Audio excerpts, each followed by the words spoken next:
கருத்து பொருள்கள் வசப்பட்டது. அது உங்களுடைய தமிழ் மேலுள்ள பற்று, நீங்கள் கையாளும் அந்த வார்த்தைகள், புதிய புதிய வார்த்தைகள், நிறைய புதிய வார்த்தைகள் ஒவ்வொரு உரையிலும் கற்றுக்கொள்கிறேன். இன்றும் நாங்கள் கற்றுக்கொள்கிறோம். உங்களுடைய நேரத்திற்கு சிறப்பு நன்றி. நேரம் கருதி இந்த கலந்துரையாடல் இன்னும் சிறிது தள்ளி போகிறது. அடுத்த உரையாடல் காத்திருக்கிறார் ரக்ஷானா ஷரீஃபுதீன். இணைப்பில் இருங்கள். நேரம் கிடைக்கும் பொழுதெல்லாம் வாருங்கள். தொடர்ந்து நாம் கலந்துரையாடலாம். நல்ல ஒரு கலந்துரையாடலை இந்த உலக சமாதானத்திற்கான ஒரு நிலையில அது எப்படி அமைய வேண்டும் என்று சொல்லியிருக்கிறீங்க. மிக முக்கியமான தலைப்பு. உங்களுடைய பொன்னான நேரத்திற்கு நன்றி. அடுத்த உரையாளர் மிக முக்கிய தலைப்பு அதுதான். உலக அமைதியில் நலக்கல்வியின் பங்கு. என அவரும் ஒரு பேசக்கூடியவரும் உளவியல் மாணவர் தான். மனவள பயிற்சி ஒருங்கிணைப்பாளராக இருந்து கொண்டிருக்கிறார். உலக அமைதியில் நலக்கல்வியின் பங்கு. அவரு பிசிக்கல் வெல்னஸ் பேச போறாரா, இல்ல மென்டல் வெல்னஸ் பேச போறாரா, பொதுவாக நலம்னா என்ன நீங்க பிரிக்கிறீங்க, மொத்தமும் நலத்தை பத்தி பேச போறாரா என்றதெல்லாமே உலக அமைதியை சார்ந்து எப்படி அவருடைய உரையை வடிவமைத்திருக்கிறார் என்பதெல்லாமே அவருக்கு அது கைவந்த கலை. செல்வன் நவீன் சர்மா அவர்கள், அவர் படிக்கிற டாக்டர் DNS ராஜலட்சுமி கல்லூரியில, கலை அறிவியல் கல்லூரியில 4000 மாணவர்கள் படித்த போதும் ஒரு ஆல்ரவுண்டர் இருக்கிறார் அப்படின்னா பாத்துக்கங்க. ஆல்ரவுண்டர்னா நல்லா படிக்கணும், நல்லா பேசணும், நல்ல செயல்பாட்டுல இருக்கணும், பொதுமையில இறங்கணும், வீட்டுக்கு நல்ல பிள்ளையா இருக்கணும், காலேஜுக்கு நல்ல பிள்ளையா இருக்கணும், சமுதாயத்துக்கு நல்ல பிள்ளையா இருக்கணும். ஏதோ தொடர் செயல்பாட்டுல அவங்க கிரிட்டீரியா வச்சிருப்பாங்க இல்லையா? எல்லா கிரிட்டீரியம் தாண்டி 4000 மாணவர்கள் படிக்கும் ஒரு கல்லூரியில ஆல்ரவுண்டர் என்ற பெயர் வாங்குறாருன்னா அவருடைய செயல்பாடு சிறப்பாகத்தான் இருக்கிறது. இந்த வயதுக்குள்ளாக 450க்கும் மேற்பட்ட வலையரங்குகள்ல பங்கேற்று இருக்கிறார். 10க்கும் மேற்பட்ட அரங்குகளில் கருத்தாளராக இருந்திருக்கிறார். மாநாடுகளில் உளவியல் சார்ந்த கட்டுரைகளை பகிர்ந்திருக்கிறார். அப்படின்னு அவருடைய பணிகள் சென்று கொண்டே இருக்கிறது. தம்பி நவீன் சர்மா, நன்றி உங்களுடைய வருகைக்கு. உளவியல் மாணவராக நீங்கள் உலக அமைதியில் நலக்கல்வியின் பங்கு என்ற தலைப்பில் நீங்கள் அடுத்த 20 நிமிடங்கள் பேசலாம். நன்றி. அன்மியூட் பண்ணிக்கலாம்ப்பா. நன்றி ஐயா. முதலில் உங்களோட அருமையான முன்னோட்டத்திற்கு, எனக்கு ஒரு முன்னோட்டத்துக்கு ஐயா சொன்ன அளவுக்கு அத்தனையிலயும் சிறப்பா இருக்கிறதுங்கிறதோட நமக்கு இருக்க நம்மளோட வேலையை கரெக்டா இருந்தாவே இது எல்லாத்துலயும் சிறப்பா இருக்கிற மாதிரிதான். அப்படிப்பட்ட ஒரு பாதையில ஓடிட்டு இருந்ததுனாலதான் சொல்றேன். சரி, நம்ம இன்னைக்கு எனக்கு நேரம் ரொம்ப குறைவா இருக்குது, அதனால நம்ம எடுத்தோடனே இதுக்கு போயிடலாம். அமைதிங்கிறது 5 அறிவு ஜீவனுக்கு சரி, 6 அறிவு ஜீவனுக்கு சரி, எல்லாருக்கும் தேவையான ஒண்ணு இருக்குது. அப்படிப்பட்ட அமைதியில நலக்கல்வியின் பங்கு தான். அந்த நலக்கல்வி நான் இன்னைக்கு ஐயா சொன்ன மாதிரி உடல் நலக்கல்வி சார்ந்து பேச போறேன், மனநல கல்வி சார்ந்து பேச போறேன். புயலுக்கு பின் அமைதிங்கிற மாதிரி இந்த நலக்கல்விங்கிற வகுப்பு ஒரு மாணவனா சொல்றேன். இந்த நலக்கல்வியின் வகுப்பை பெறுவதே எங்களுக்கு ஒரு போராட்டம் தான். என்னடா அமைதியை பத்தி பேச சொல்ல போராட்டத்தை பத்தி பேசுறானேன்னு நினைச்சுக்க வேண்டாம். இந்த நலக்கல்வி வகுப்பை பெறது, ஏன்னா எப்ப அதை கணக்கு ஆசிரியர் அந்த நலக்கல்வி வகுப்பு எடுத்துப்பாங்களோ, இல்ல அறிவியல் ஆசிரியர் அந்த நலக்கல்வி வகுப்பு எடுத்துப்பாங்களோ அப்படின்னு சொல்லி ஒரு பயமாவே இருக்கு எங்களுக்கு. ஏன்னா அந்த 40 நிமிஷங்கிறது என்னதான் நம்ம வீட்டுல காலையில சாயங்காலம் 4 மணில இருந்து 6 மணிக்கு விளையாண்டாலும் அந்த பள்ளி மாணவர்களோட, கல்லூரி மாணவர்களோட விளையாடுவது எப்படி, அந்த 40 நிமிடம் விளையாடுவது எப்படி அப்படிங்கிற மாதிரி ஒரு நலக்கல்வி இருக்குது. அந்த நலக்கல்வியில என்னதான் நமக்கு பல போராட்டங்கள் இருந்தாலும் அங்கு நமக்கு ஒரு ஒற்றுமை பிறக்குது. என்னதான் நம்ம இங்க வகுப்புக்குள்ள அடிச்சுக்கிட்டு இருந்தாலும் அங்க ஒரு ஒற்றுமை, நாமெல்லாம் ஒரு அணி. அந்த ஒற்றுமைங்கிற ஒரு வேர் ஒருவரை உறவு புரிந்து கொள்ளுங்கிற ஒரு கிளைக்கு வகுக்குது. அந்த ஒற்றுமை வேர் ஒரு மரமா வளர்ந்து புரிந்து கொள்ளுதல்னு ஒரு கிளைய வளர்க்குது. அந்த புரிந்து கொள்வது ஒரு கிளைய வளர்க்கறதோட ஒருத்தர் தோள் கொடுத்து தூக்கணுங்கிற ஒரு பண்பை கத்துக் கொடுக்குது. இந்த 2 பண்பு இந்த 2 பண்புகளை எங்களுக்கு கத்துக் கொடுக்கறது மூலியமாவே இந்த நலக்கல்வி ஒரு அமைதிக்கு போகுது. அது அந்த காலத்துல இருந்தே நீங்க எடுத்துக்கோங்க. ஏதோ ஒரு ராஜால ஒரு அரியாசன தரத்துக்கோ இல்ல ஒரு பெண்ணை தரத்துக்கோ என்ன பண்ணுவாங்க, ஒரு போரை தடுக்கிறதுக்கு இது ஒரு போட்டி. இந்த போட்டியில இந்த ரெண்டு வீரர்கள் யார் ஜெயிக்கிறீங்க அவங்களுக்கு தான் இந்த சிம்மாசனம், இந்த விளையாட்டு அப்படின்னு அந்த காலத்துல இருந்து இந்த நலக்கல்விங்கிறது வந்துட்டு இருக்குது. அது எல்லாமே இந்த மாதிரி நம்ம வாழ்க்கையில ஒன்றிணைந்து நடந்துட்டே தான் இருக்குது. அதை நம்ம உன்னிப்பா பார்க்கும்போது இன்னைக்கு நான் இந்த தலைப்பெடுத்து பேசும்போது நலக்கல்வி நம்ம அமைதிக்கு இவ்வளவு ஒரு இதுவா இருக்குது, ஏதுவாக இருக்குது. அதுல நாம இன்னைக்கு பேசும்போது இந்த கருத்துக்கள்லாம் எடுத்து வைக்கும் போது நமக்கு உங்களோட மைண்ட்ல இது வரும். ஆமா, இதெல்லாம் நடந்திருக்கு, நம்ம வாழ்க்கையிலே நடந்திருக்குதுல்ல. அமைதிக்கு ஒரு நலக்கல்வின்னு இருக்கு. ஒண்ணு இல்ல, நம்ம அப்பா அம்மா ஒரு இப்ப இருக்கிற காலகட்டத்துல நம்ம ஒரு 10 வீடு இருந்தா ஏதோ சண்டைங்கிறது எல்லாத்துக்கும் வரதான் செய்யும். ஏதோ ஒரு எதிர்த்த வீட்டோடய பக்கத்து வீட்டோடய சண்டை போட்டுப்போம். ஆனா அந்த பசங்க எல்லாம் சாயங்காலம் போய் விளையாடும் போது நம்ம என்னதான் சண்டை போட்டுட்டாலும் நாம எல்லாம் சேர்ந்து விளையாடலாம். அப்படிப்ப அந்த நலக்கல்வி அந்த இடத்துல மேம்படுது அமைதிக்காக. வாடா நம்ம விளையாடலாம், அப்புறமேட்டு வீட்டுக்கிட்ட போயிட்டு நம்ம என்ன வேணா பண்ணிக்கலாம். இப்ப வந்து நம்ம எல்லாரும் ஒத்துமையா இருந்து இருக்கலாம். அந்த இடத்துலயும் அந்த நலக்கல்வி ஏற்படுது. அந்த மாதிரி இந்த மாதிரி எல்லா இடத்துலயும் இந்த நலக்கல்வி வந்து விளையாடுது. என்னதான் இப்ப இருக்கிற இந்த உலகத்துல வந்து என்னதான் நலக்கல்வி வந்து அவ்வளவு பெருசா ஒண்ணு இருக்கலாம், அந்த நலக்கல்வி வந்து பல்வேறு அமைதிக்கு விழுத்தது. குறிப்பா வந்து இப்ப தற்பொழுது நடக்கிற நிகழ்வுகளையே சொல்றேன். இந்த உலக கோப்பை நடக்குது. உலக கோப்பை நடக்கும் போது இதுல வந்து பல்வேறு ஒரு சின்ன சின்ன விஷயம் வர்றது வந்து இந்த நான் வந்து அந்த பொதுவா இந்த சமூக ஊடகங்கள்ல ஒரு மாணவனால ஒரு பெரிய ஈடுபாடு கட்டுருவேன். அதுல பார்க்கும்போது உங்களுக்கு தெரியும். அதாவது நியூசிலாந்து வீரர்கள் போன வாரம் சென்னை வந்திருந்தப்ப நம்ம ஊர் அரசு பள்ளி மாணவர்களோட விளையாண்டு இருக்கிறாங்க. என்னதான் அவங்க எவ்வளவு பெரிய வீரர்கள், ஆனா நம்ம ஊர் அரசு பள்ளி மாணவர்களோ ஒன்றிணைந்து விளையாடும். அந்த இடத்துல வந்து ஒரு புரிந்து கொள்ளும் தன்மை, தாழ்வு மனப்பான்மை இல்லாம ஒரு அருமையான ஒரு செய்தி வந்து இருக்கிறது. அது இல்லாம ஆஸ்திரேலியா வீரருக்கு தமிழே தெரியாது. ஆனா அவர் சென்னையில விளையாடும் போது அவருக்கு பிறந்த நாள் வாழ்த்துக்கள் கூறி அந்த மொத்த அரங்கமும் அதிர்ந்தது. அது வந்து அவருக்கு ஒரு வகையான மகிழ்ச்சி. இந்த மாதிரி ஒருத்தரோட இந்த விளையாட்டு அப்படிங்கிற ஒரு தூண்டுகோல் வந்து பாலம் வந்து பல்வேறு அமைதி மோதலை வந்து தவிர்க்குது, பல்வேறு அமைதியை வந்து இணைக்குது அப்படின்னு சொல்லலாம். இந்த பல்வேறு அமைதி இணைக்கிறதுனால இந்த உடல்நல கல்வி மட்டும்தான் வேணுமா அப்படின்னா, இந்த சிறுதுளி பெருவெள்ளம் மாதிரி இந்த உடல்நல கல்வியோட சேர்த்து நமக்கு மனநல கல்வி அப்படிங்கிறது வந்து நமக்கு தேவையற்ற ஒண்ணு இருக்குது. அதாவது மனநல கல்வியில வந்து மொத்தமா மனநல கல்வியை கத்துக்கணும்னா ஒரு 2 விஷயம் கத்துக்க தேவைப்படும். பிறர் இடத்தில் தன்னை வைத்து பார்த்தல், நன்றி உணர்வு. இந்த 2 இருந்துச்சுன்னா தான் அவ்வளவுதான். உளவியல்ங்கிறது இந்த 2ம் தான். சைக்காலஜி நம்ம எவ்வளவோ பேசுறோம், ஒரு திட்ட பத்தி கேட்போம். நான் ஒரு உளவியல் மாணவன்னா என் மனசை பத்தி சொல்லு அப்படின்னு கேட்பாங்க எல்லாரும் பொதுவா. ஆனா இந்த 2 விஷயத்த புரிஞ்சுக்கிட்டா நீங்களே உங்களோட மனதை வந்து அறியலாம், குறிப்பிடலாம், கணக்கிடலாம் அப்படின்னு நான் சொல்றேன். அதாவது பிறரிடத்தில் தன்னை வைத்து பார்த்தல்.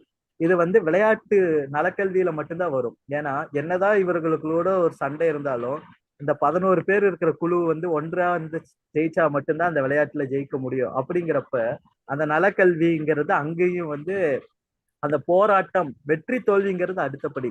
முதல்ல அந்த போராட்டம்னு இருக்குதுல்ல, அந்த போராட்டத்துக்கு வந்து அமைதிக்கு என்னதான் நமக்குள்ள 1000 மோதல்கள் இருந்தாலும் அந்த அமைதிக்கு முதல் படிக்கட்டா இருப்பது வந்து அந்த நலக்கல்வி அப்படின்னு சொல்றாங்க. அது மட்டும் இல்லாம அந்த நலக்கல்வி வந்து பல்வேறு விஷயத்துல வந்து எடுத்துக்காட்டா அமையுது. ஒரு சின்ன அமைதிக்கு வந்து ஏனென்றால் வந்து பல்வேறு நாடுகள் இருக்கிறது. பல்வேறு நாட்டுல வந்து ஒவ்வொரு விதமான போராட்டம், ஒவ்வொரு விதமான சஞ்சரவு இருக்குது. ஜாதியின்றி, பேதமின்றி, மதமின்றி, ஒரு வயது பாகுபாடின்றி ஒரு நலக்கல்வி மூலயமா தான் ஒருத்தர் ஒற்றுமையாக செயல்படுகிறாங்க. இந்த ஒற்றுமைங்கிறது அமைதிங்கிற சிகரத்துக்கு வந்து ஒற்றுமைங்கிறது தான் அடிப்படிக்கட்டுன்னு சொல்லுவேன். அந்த அடிப்படிக்கட்டுல இருந்து புரிந்து கொள்ளுதல்ங்கிற அடுத்த படி வருது இந்த நலக்கல்வி மூலயமா. அடுத்து வந்து புரிந்து கொள்ளுதல்ங்கிற படி தாண்டன்னு வச்சுக்கோங்களேன். இப்படி விளையாடும் போது ஒற்றுமை வருது, புரிந்து கொள்ளுதல் வருது. அடுத்து வந்து போட்டி பொறாமை அப்படிங்கறது வந்து எளிதா வந்து அழிந்து விடுகிறது இந்த விளையாட்டை. அதாவது வெற்றி தோல்விங்கிறதோட ஒரு தோல் கொடுத்து எப்படி நாம அந்த குறிக்கோள், அதாவது எல்லாருக்கும் வந்து காமனான ஒரு குறிக்கோள் வருது இந்த நலக்கல்வியை கத்துக்கிறது மூலமா. என்னதான் 1000 பேருக்கு 1000 எண்ணங்கள் இருந்தாலும் இந்த கிரவுண்டுக்குள்ள வந்தாலும் மன அமைதி அப்படிங்கிற ஒண்ணு வந்து வருது. அந்த மன அமைதி வரும்போதுதான் வந்து ஒருத்தருக்கு வந்து நலக்கல்விங்கிறது வந்து இருக்குது. அப்படிப்பட்ட நலக்கல்வி வந்து உடல் நலக்கல்வியா இருக்கலாம், இல்ல வந்து மனநல கல்வியா இருக்கலாம். அந்த நலக்கல்வி இருந்தா என்னதான் இப்ப இருக்கிற உலகம் வந்து மதிப்பெண்ணை நோக்கி இயங்கிக் கொண்டு இருக்கிறது. ஆனால் அந்த மதிப்பெண் இல்லாதவருக்கும் மதிப்பு இருக்குதுங்கிறத வந்து ஒரு எடுத்துக்காட்டு சொல்றேன். ஒண்ணு இல்ல, டெண்டுல்கர் படிச்சது 10வது, ஆனா அவர் அடிச்சாலும் 100வது அப்படின்னு ஒரு பாட்டு இருக்குது. அந்த மாதிரி அவர் என்னதான் படிப்புல அவர் மதிப்பெண் இல்லைனாலும் ஆனா அவர் மதிப்பு குறையுதா இன்றளவிலும்? உலகத்தின் கடவுள், கிரிக்கெட்டின் கடவுள் அப்படின்னு சொல்லி அப்படி கூறுறாங்க. அந்த மாதிரி அவருக்கு வந்து அந்த நலக்கல்வி மூலயமா உலகத்தை வந்து ஒன்றிணைக்கிற பல்வேறு குழுக்கள்ல வந்து இன்றளவுல அவர் பங்கு பெற்றிருக்கிறாரு. அது மாதிரி பல்வேறு போராட்டங்களுக்கு தீர்வு வந்து ஒரு போட்டியா தான் இருக்குது. அதனால இந்த நலக்கல்வியின் பங்கு அப்படிங்கிறது வந்து நம்மள வந்து ஒரு பிரிக்க முடியாத இரட்டை கதிர்கள். எப்படி வந்து நம்ம வந்து என்னதான் செயல்முறை கல்வி இருந்தாலும் அனுபவ முறை கல்விங்கிறது ஒண்ணு வேணும். அந்த அனுபவ முறை கல்வியை வந்து கற்றுக்கிறது வந்து நம்ம நலக்கல்வியால தான் முடியும். அப்படிங்கிறது எனக்கு இந்த அனுபவமுறை கல்வி செயல்முறை கல்வியில வந்து நம்ம ஒருவர் வந்து எளிதாக வந்து சொல்லி தர மாட்டோம். ஏன்னா நம்மளை விட அவன் மதிப்பெண் சேர்த்து எடுத்துருவான், இல்ல நம்மளோட அவன் வந்து ஏதோ ஒண்ணுல முன்னிறாயிடுவான் அப்படின்னு இந்த செயல்முறை கல்வியில. ஆனா இந்த அனுபவ முறை கல்வி நலக்கல்வியில வந்து ஒருத்தனுக்கு இது சொல்லி தந்தா மட்டும்தான் நம்ம குழுவா ஜெயிக்க முடியும் அப்படிங்கிற ஒரு குறிக்கோள் இருக்கும். அதனால நம்மளோட எண்ணங்களும் நல்ல எண்ணங்கள் எல்லாத்தையும் பகிர்ந்துக்க ஆரம்பிப்போம். அந்த பகிர்ந்துக்கும் போது அந்த என்னதான் வந்து ஜெயிக்கிறது வெற்றி தோல்வி அப்பாற்பட்டாலும் இவங்களை எப்படி உடைக்கிறது அப்படிங்கிற ஒரு குறிக்கோள் இருக்கும். அப்ப வந்து அந்த போராட்டங்கிறது அந்த இடத்துல வராது. ஒரு இவனே நாம வந்து ஒரு அதே ஒரு நல்வழியில போராடி ஜெயிக்கணும் அப்படிங்கிறத ஒரு ஆப்டிமிஸ்டிக் மைண்ட் செட் அப்படின்னு சொல்லி எங்களோட உளவியல்ல சொல்லுவாங்க. அதாவது நாம ஒரு விஷயத்தை அணுகும் போது அதை வந்து 2 விதமா அணுகுவோம். கெட்ட விதமா அணுகுவோம், நல்ல விதமா அணுகுவோம். அதாவது ஒருத்தனை வந்து கீழே தள்ளி விட்டு ஜெயிக்கலாம், இல்ல நவுந்துக்குன்னு சொல்லிட்டு அந்த வழியில போய் ஜெயிக்கலாம். அப்படி இருக்குது. அது மாதிரி நாம எப்படி ஜெயிக்கிறோங்கிறது தான் இருக்குது. அந்த மாதிரி இந்த நலக்கல்வி வந்து நமக்கு போராட்டத்தோட அமைதியை தான் நிறைய கத்துக் கொடுக்குறது. அவனை வந்து நவர விட்டுட்டு எப்படி ஜெயிக்கணுங்கிறத தான் இந்த நலக்கல்வி கத்துக் கொடுக்குது. அப்படிங்கிறப்ப அந்த பாடக்கல்வியும் முக்கியம் தான். அதுக்குன்னு பாடக்கல்வி இல்லை இவன் நலக்கல்வியை பத்தி பேசுறான் அப்படின்னு வச்சுக்காது. பாடக்கல்வி முக்கியம் தான். பாடக்கல்வி அளவுக்கு நலக்கல்வி நமக்கு முக்கியம் அப்படிங்கிறத இதை வந்து எடுத்துக்காட்டா நான் இவ்வளவு சொல்லிட்டு இருக்கிறேன். நலக்கல்வியின் பங்கு வந்து எக்கச்சக்கமா இருக்குது.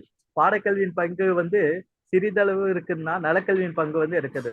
இப்ப வந்து ஒரு என்னதான் வந்து பாடக்கல்வி எடுத்துக்கிட்டீங்கன்னா 1ஆவதுல இருந்து 12ஆவது வரைக்கும் இல்ல ஒரு டிகிரி வரைக்கும் ஒவ்வொரு வருஷத்துக்கும் ஒவ்வொரு வகையான வாத்தியார்கள் வருவாங்க. அப்ப வந்து இந்த வருஷம் வந்து உனக்கு கணக்கு வாத்தியாரை பிடிச்சிருக்கும், அடுத்த வருஷம் வந்து அறிவியல் வாத்தியாரை பிடிச்சிருக்கும், அடுத்த வருஷம் வந்து ஆங்கில வாத்தியாரை பிடிக்கும். ஆனா 1ஆவதுல இருந்து 12ஆவது வரைக்கும் எல்லாருக்கும் பிடிச்ச ஒரே வாத்தியார் என்ன உடற்கல்வி வாத்தியார் தான் அப்படிங்கிறாங்க. அந்த இடத்துலயே வந்து ஒரு ஒரு போராட்டம் இல்ல, அவருக்குங்கிற ஒரு அங்கீகாரம் கிடைக்குது, மதிப்புங்கிறது கிடைக்குது. அப்படி உடற்கல்வி வாதியார் பார்க்கணும். அந்த மாதிரி ஒரு நலக்கல்விங்கிறது வந்து நம்ம அன்றாட வாழ்க்கையில எக்கச்சக்கமா பரவுதுன்னு சொல்லலாம். இந்த நலக்கல்வினால பல்வேறு போராட்டங்கள் தவிர்க்கப்படுகிறது. ஒரு இரு வகுப்புக்கிடையே சண்டைனாலும் சரி, நான் வந்து ஒரு கல்லூரி சார்ந்த பேசுறேன், இரு வகுப்புக்கிடையே சண்டைனாலும் சரி, அந்த இடத்துல அந்த மோதல்ங்கிறது வெடிக்காம உங்க வகுப்புக்கு இவங்க வகுப்புக்கு ஒரு போட்டி வச்சுக்கலாம். அதுல யார் ஜெயிக்கிறாங்களோ அவங்க இந்த இடத்த எடுத்துக்கலாம் அப்படின்னு சொல்லி ஒரு அமைதியான ஒரு இதாக போகுது. அந்த இடத்துல வந்து ஒரு சண்டை சச்சரவு பல்வேறு உடைப்பு இல்ல வந்து யாருக்கோ ஒரு காயங்களோ மன புண்புறுத்தல் எதுவுமே ஏற்படுறதில்லை. அந்த மாதிரி இந்த நலக்கல்விங்கிறது வந்து எக்கச்சக்கமான இது. இப்ப நான் சொல்றது எல்லாமே இந்த சிறிதளவு தான், ஒரு கடுகு அளவு தான் நான் சொல்றேன். இன்னும் கடல் அளவுல நலக்கல்வி வந்து எக்கச்சக்கமான இடத்துல வந்து நமக்கு வந்து பங்கு பெற்றுட்டு இருக்குதுன்னு சொல்லலாம். நமக்கு தெரியும். இதுல வந்து சொன்னது எல்லாமே வந்து ஐயா சொன்னார், திருமலை சொன்னாரு, நவீன் சர்மா நீங்க வந்து நலக்கல்வியை பத்தி பேசுங்க, மனநல கல்வியை பத்தி பேசுங்க, நீங்க உளவியல் மனநல உடல்நல கல்வியை பத்தி பேசுங்க அப்படின்னு சொல்லியதே எனக்கு வந்து உரையாடல் அப்ப சொன்னாரு. அந்த மாதிரி மனநல கல்விங்கிறதுலயும் ஒரு சிறிய கடுகளவு, உடல்நல கல்வியும் ஒரு கடுகளவு தான் இப்ப நான் பேசியிருக்கேன். இன்னும் கடலளவு வந்து இந்த 2 நல கல்வியிலையுமே அமைதிக்கு பல்வேறு வழிகள் இருக்கிறது, பல்வேறு மதில் சுவர்கள் படிக்கட்டுகள் இருக்கிறது அப்படின்னு சொல்லலாம். இந்த நலக்கல்வி மூலயமா என்னதான் அதாவது தனித்திறன் கல்வியாக இருக்கட்டும், இதற்கு முன்னாடி நம்ம ஐயா கண்மணி கணேசன் பேசுற மாதிரி தனித்திறன் கல்வியா இருக்கட்டும், இல்ல சிவபரி ஐயா பேசுன மாதிரி சமூக கல்வி, இல்ல வந்து ரக்ஷனா தோழி பேசுன மாதிரி தாகூரின் கல்வி, இது எல்லாத்துக்கும் வந்து மைய புள்ளி அப்படின்னு இருக்கிறது வந்து நலக்கல்வி தான். இந்த நலக்கல்வியில நம்ம ஒன்றிணைந்துட்டாவே என்னதான் இந்த தனித்திறன் கல்வி இருக்கிறவனும் சமூக பள்ளி கல்வி இருக்கிறவனும் இல்ல தாகூரின் கல்வி இருக்கிறவனும் எல்லாரையும் விளையாட கூப்பிட்டா வரமாட்டேன்னு சொல்லுவாங்களா? இல்ல, எல்லாரும் விளையாட வருவாங்க. அப்ப வந்து இந்த மையமா இருக்கிறது நலக்கல்வி. இந்த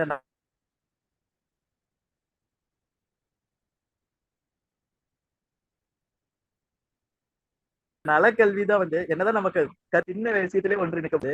ஏன் ஒரு நாட்டையோ இல்ல ஒரு குழுவையோ இல்ல ஒரு பல சமுதாயத்தையோ ஒன்றிணைக்காது அப்படிங்கிற மாதிரிதான். இந்த நலக்கல்வினால நான் உதாரணத்துக்கு சொன்ன மாதிரி இந்த நலக்கல்வி மேல பல்வேறு ஊக்கமும் வருது. ஊக்கம்ங்கிற மாதிரி அதாவது என்னதான் வந்து அவன் என்ன ஒரு மதத்தை சார்ந்திருந்தாலோ ஒரு இனத்தை சார்ந்திருந்தாலோ கடைசியா அவன் நாட்டு பெயர் அப்படிங்கிறப்ப நம் நாட்டுக்கு இது விளையாடுறப்ப நமக்கு என்ன சொல்லும், சே நம்ம நாட்டுக்கார அங்க ஜெயிச்சிட்டான்டா அப்படின்னு தான் சொல்ல தோணுமே தவிர இந்த இந்த இந்த மதத்துக்காரன் ஜெயிச்சிட்டா, இந்த இனத்துக்காரன் ஜெயிச்சிட்டா அப்படிங்கறது வந்து நம்ம சொல்ல யோசிக்க மாட்டோம். இந்த மாதிரி நலக்கல்வியின் பங்குங்கிறது வந்து ஒரு சிறிதளவு இல்ல, ஒரு பெரிதளவு வந்து நமக்கு வந்து ரொம்ப ஊக்கமளிக்குது அப்படின்னு சொல்லலாம். அப்புறமேட்டு இது இல்லாம இன்னும் நிறைய குறிப்பேடுகள் வந்து நான் சொல்லிட்டே போவேன். ஐயா வந்து ஒரு 20 நிமிட கால வேலைகள் கொடுத்து இதுல வந்து கட்டுப்படுத்தி கையை கட்டுப்படுத்திட்டாரு. இன்னும் இந்த தாக்கத்தால் ஃபுல்லாவே நலக்கல்வியை பத்தி பேசணும்னா கூட நான் பேசிட்டு அதோட பண்பு பயன்களை பத்தி பேசிட்டே போயிட்டு இருப்பேன். அமைதிக்கு, ஏன்னா அமைதிங்கிற ஒரு சொல் வந்து ஒரு மிகவும் அழகான சொல். 3 எழுத்துல முடியாது.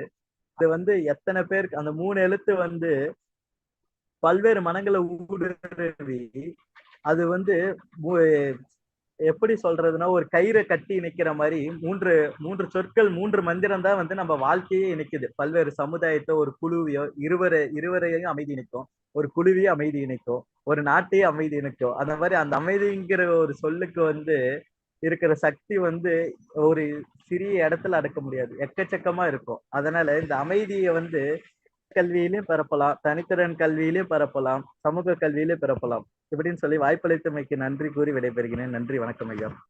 சிறப்பு நவீன். என்ன மாதிரியான ஒரு தேர்ச்சியில் இருக்கீங்க தெரியுமா? நலக்கல்வின்னு கொடுத்து உடல் நலத்தையும் மனநலத்தையும் பேசுங்கன்னா அந்த 20 நிமிடத்துக்குள்ளாக மனித நலக்கல்வியும் பேசிடுறீங்க, சமூக நலக்கல்வியும் பேசுறீங்க. அதுதான் ஆழ்ந்த புலமை. நம்ம ஒரு செய்தியை நோக்கி ஆழ்ந்து போகும் பொழுது நம்ம சுருங்கும். கற்றல் பொருள் சுருங்கும் பொழுது அதோட வெளிப்பாடு சிறப்பாக இருக்கும். வெளிப்பாடு சிறப்பாக இருந்தது. எனக்கு 2 கேள்வி என்னன்னா, இப்போ இந்த நலக்கல்வியே நேரம் பார்த்தோம்னா அடுத்தது வரலாற்று கல்விக்கு இவர் எனக்கு 20 நிமிஷம் கொடுத்துக்கிறாருன்னு அடுத்த உரையாளர் பேராசிரியர் காத்துக்கிட்டு இருக்காங்க. ஏன்னா எந்த வரலாற்றை நான் எப்படி 20 நிமிடத்துக்கு அடக்குவது என்பது அம்மா அவர்கள் இணைப்பில் இருக்கிறாங்க. ரொம்ப சிறப்பு நவீன்.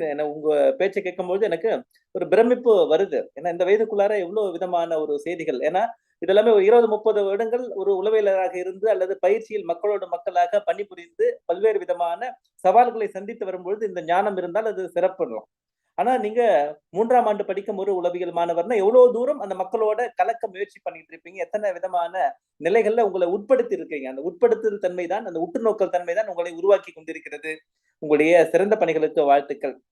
உடல் நல கல்வியுடைய தேவை, மனநல கல்வியுடைய தேவைன்னு ஆரம்பிச்சு அதுக்கப்புறமா பாட வகுப்புல நான் வரல, பாடக்கல்வியும் வேணும் தான், அதை பத்தி நான் வரலன்னு சொல்லி, ஆனா எல்லாரும் இங்க வந்துதான் ஆகணும். ஏன்னா அந்த நலக்கல்வி மையப்புள்ளியாக இருக்கும் பொழுது அனைத்து கல்வியும் அழகாக அரவணைக்கும் அல்லவா?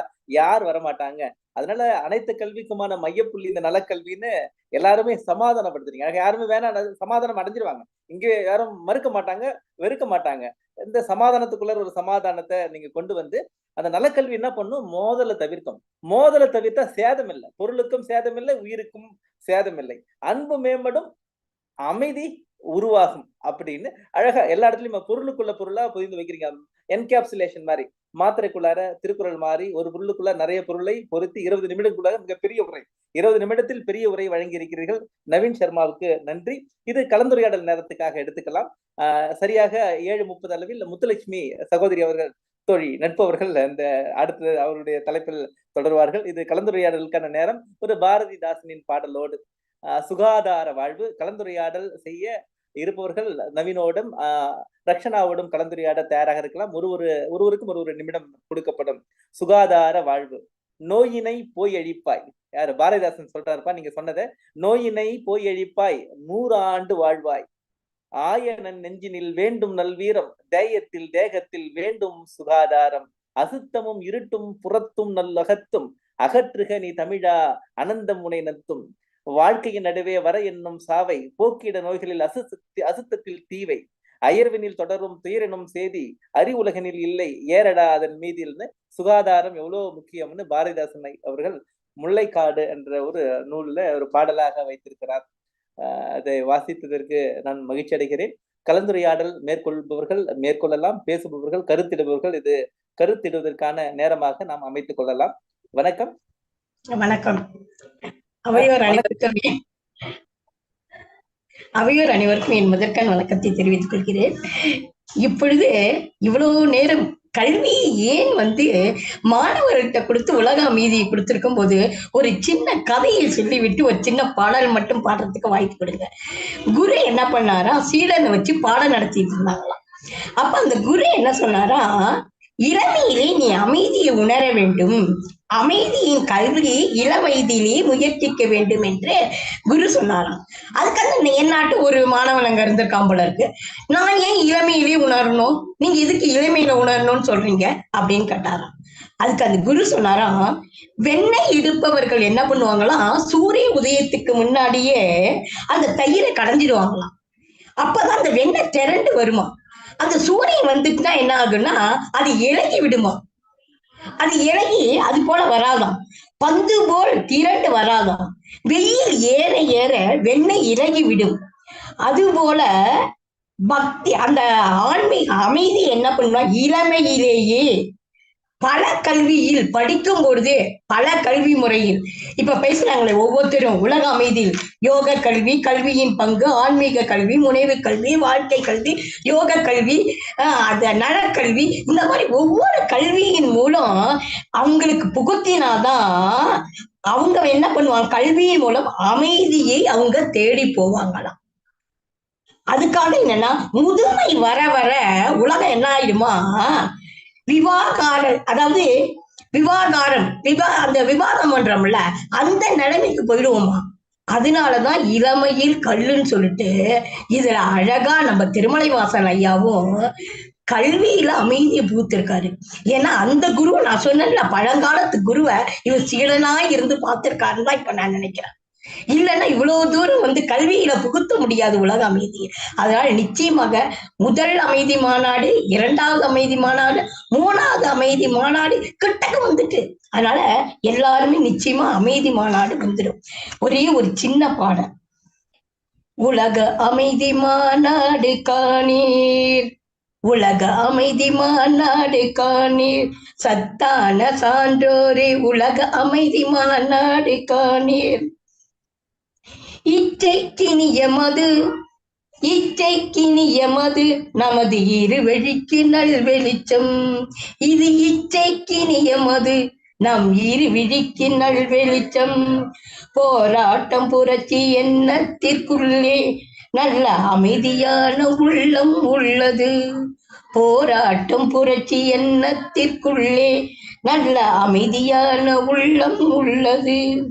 வருத்தப்படும் நெஞ்சினுள்ளே நின்ற நற்சோதி தெரியுதே, வருத்தப்படும் நெஞ்சினுள்ளே நின்ற நற்சோதி தெரியுதே.